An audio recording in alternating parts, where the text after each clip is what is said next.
Hello there, my name is Scott Douglas, and I'm an associate professor in the Okanagan School of Education at the University of British Columbia. And today we are going to be talking about inquiry-based learning and essential questions.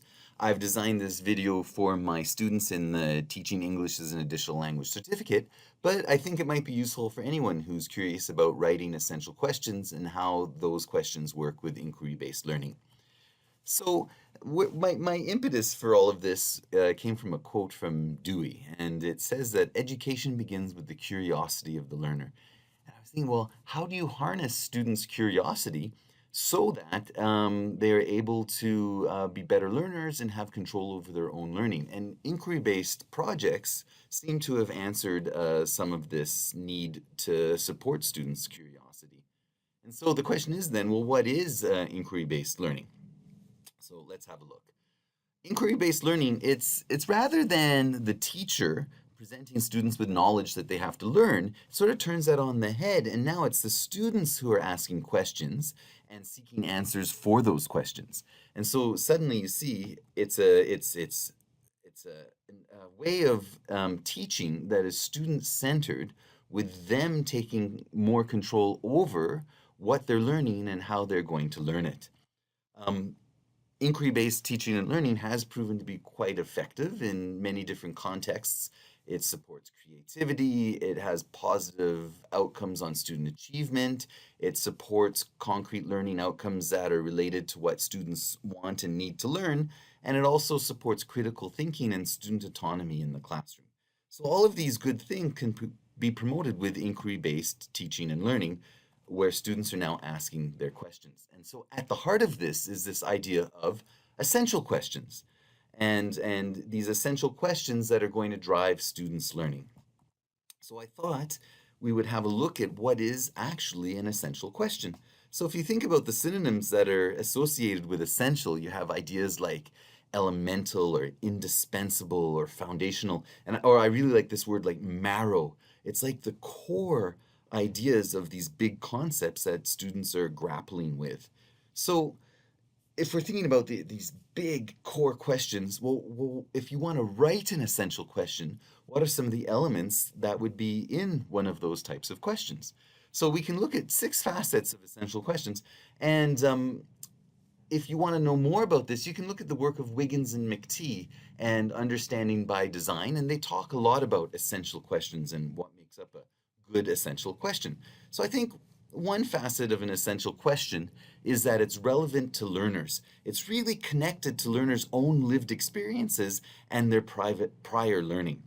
For example, so if you're in a Teaching English as an Additional Language certificate or a TEAL certificate, maybe you might ask a question like, how does teaching adult English language learners differ from teaching elementary school English language learners? So you can see this might connect to your own actual experiences. Maybe you learned an additional language when you were a child, and so you can draw on that experience. Or maybe you're teaching adults right now, or your future goal is to teach adults overseas. So this question is connected directly to what you already know and what you want to know. Another facet of essential questions is that they sort of bring a razor sharp focus on the topic at hand, but they're still connected to big ideas and these big universal concepts. So thinking about TEAL certificates again, maybe an essential question a student might want to pursue is something like this: what is the relationship between language and culture? And so you can see how this kind of question would be important for the classroom. Should you teach culture? Should you teach language? But it's also connected to these big ideas. What is culture, right? And so it's these universal concepts that are important to everyone. A third facet of an essential question is that it never really has a specific correct answer. There's no one definitive right answer. So your essential question, it's going to be open-ended, and the answer you have today at this stage in your life might be different at a later stage in your life. So these questions are going to recur over and over again, and it might also depend whether you're a student or a learner and what perspective you have. So for example, here's an essential question: what is the most effective way to organize an additional language learning curriculum? Well, with this kind of question, there is no specific answer. Some people might say, oh, a curriculum should be organized on discrete grammar points. Other people might say, oh, we need a thematically organized curriculum that's content and language integrated. Still, other people might be looking at the functional nodes of language. So you can see there's no specific correct answer. And maybe even the answer you have today on how you're going to organize an additional language learning curriculum, it'll change and morph as you use it and as you move on. So there is no specific answer to an essential question. Another element of an essential question is that it invites effort. These aren't easy questions to answer. You're going to engage your higher order thinking skills to try and answer these questions, and you're going to have to justify your answer and elaborate on that answer so that other people can understand why you've come up with that answer. So, for example, how can textbooks be adapted for different levels of English language learners? So in this, you might now need to be thinking about, well, okay, what are some principles for writing materials, and how would I apply those principles to adapting a textbook? Or maybe you're going to look at different perspectives. There's some perspectives that say we shouldn't use textbooks at all. And so what does that mean for your own interpretation of how textbooks can be adapted? You're going to be engaging your creative thinking skills as well. You're going to be synthesizing information from multiple sources and multiple pieces of advice in order to adapt these textbooks. So it's not an easy answer. A fifth aspect or facet of essential questions, especially for additional language learners, is it's going to prime learners to use their emerging language skills and engage deeply with the content. And it's also, these questions are great because they're self-differentiating. They can adapt to different levels and different language skills. So for example, you might have a question like this. What is the theoretical foundation for promoting an interactive classroom? So you can see, for someone in my own field teaching English as an additional language, I remember as a master's student really being challenged by trying to read peer-reviewed articles in scholarly journals. But so it was really, I was learning how to read these articles as I was grappling with understanding what is the theory underlying the field of teaching English as an additional language. And it was priming me to use my previous knowledge and my previous academic skills in order to improve those skills and try and answer questions such as this. The sixth and final aspect I'm going to talk about today is that good essential questions, they inspire curiosity and discussion, and they help you see issues from different perspectives and in new ways. So, for example, what do effective additional language teachers do? So as an additional language teacher myself, or an English language teacher myself, I'm very curious about this, and I love talking about it. And it's one of my favorite topics when I meet other English language teachers about, well, what do you do in your classroom?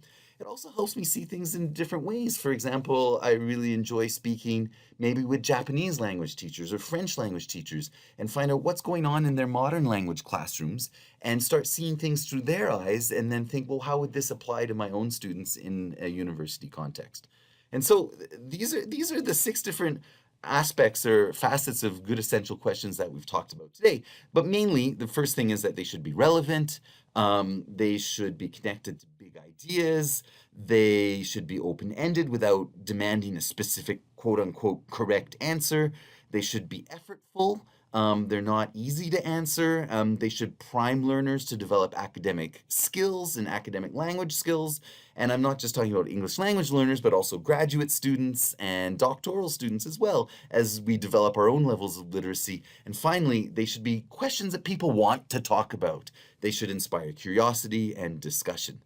And so that is the beginning of inquiry-based learning, is coming up with these inquiry questions or these essential questions. So once you've done that, once you've created, that's basically your first step. So for example, in my own teaching English and additional language courses, they're organized around several different inquiry projects where you're seeking answers to questions that you've posed yourself about the English as an additional language teaching and learning process. So the first thing is, in a project like this, you're going to be thinking about, okay, what is an interesting aspect of the current topic? And then you're going to think about, well, what do I want to learn about that topic? And then you're going to think about an essential question that is relevant to you, and that is stage 1. The next stage is developing a plan. Now, once you have this question, you're going to think about, well, what do I already know about that question? And then you're going to be thinking, well, what do I want to know? Or what do I need to know in order to answer that question? And finally, you're going to come up with a plan on how you're going to find the information to answer that question. Once you have a plan, the next step is you're going to begin gathering information. You're going to start finding and evaluating sources and ideas. So you're going to identify where you can find the answer to your inquiry question. Maybe, for example, if you're in one of my TEAL classes, you might be looking at the textbook. We're using Teaching by Principles, an interactive approach to language pedagogy by Brown and Lee. So maybe that's one source of information. You're also going to seek out other sources of information via the internet, maybe the university library, colleagues, classmates, etc., etc. But just gathering the information isn't enough. Now you need to think about, well, is this information a good source of information? Is it trustworthy? And once you've finished evaluating the source of information, you're going to select the aspects that most apply to your question and that best answer what it is that you're trying to answer. Once you've sort of gathered enough information, it's time to revisit the inquiry question. So you're going to review all this new information that you found, and then you're going to determine the extent to which it actually answers your inquiry question.